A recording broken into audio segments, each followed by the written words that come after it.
আজকে ছেলেটাকে নিয়ে একটু ঘুরতে বের হয়েছিলাম। তো ঘুরতে ঘুরতে বেশি অনেক রাত হয়ে যায়, প্রায় 9টা বেজে গেছে। তো এই আমরা উত্তরা রোড দিয়ে যাচ্ছিলাম বাসায়। তো বাড়িতে যাওয়ার সময় এখানে ছোট্ট একটা নার্সারি দেখতে পাই। ছোট নার্সারি হলে কি হবে, এত সুন্দর এত সুন্দর।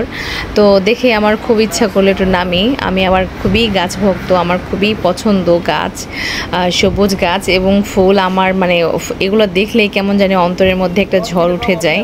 তো আমি নেমে গেলাম, নেমে কয়েকটা টব কারি পাতার গাছ কিনছি আর 2-3টে ফুলের গাছ কিনছি। ফুল না আর কি, রুম সাজানোর একটা সবুজ গাছগুলা কিনছি আর কয়েকটা টব কিনছি। আর এই যে লাকি ব্যাম্বো এত সুন্দর করে সাজায় রাখছিল, কি বলবো, আমি তো একদম মুগ্ধ হয়ে গেছি। আমার এখান থেকে যাইতে ইচ্ছা করতেছিল না, এত সুন্দর এত সুন্দর পরিবেশ। আর এগুলা কিন্তু বাড়ি সাজানোর গাছগুলা এত সুন্দর। শহরের মানুষরা কিন্তু বেলকনিতে খুব সুন্দর করে সাজায় সাজায় রাখে, আমরা গ্রামে থাকি অতটা নিতে পারিনি। আর এই যে দেখেন লাকি ব্যাম্বোগুলা এত সুন্দর করে বেনি বেনি করে সাজায় রাখছে।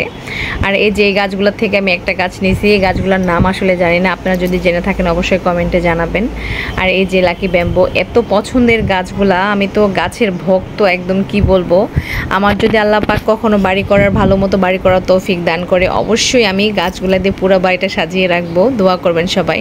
এখন যে বাড়িতে আমরা থাকি আমার শ্বশুর বাড়িতে, সে বাড়িতে এত গাছ রাখার আসলে জায়গা নেই।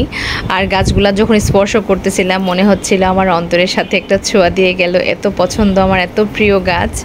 তো আপনাদের কাদের কাদের গাছ পছন্দ অবশ্যই কমেন্টে জানাবেন। আর আমি এই গাছগুলো একটা কিনেছি আর 2-3টা গাছ কিনেছি। আজকের ভিডিওটা কেমন লাগলো অবশ্যই কমেন্টে জানাবেন। আর এই যে এই 3টা গাছ আমি নিয়ে আসছি বাসায়, আর কারি পাতার গাছ নিয়ে আসছি আর কয়েকটা টব নিয়ে আসছি। তো আজকের ভিডিওটা কেমন লাগলো অবশ্যই কমেন্টে জানাবেন। আজ এ পর্যন্তই, আল্লাহ হাফেজ।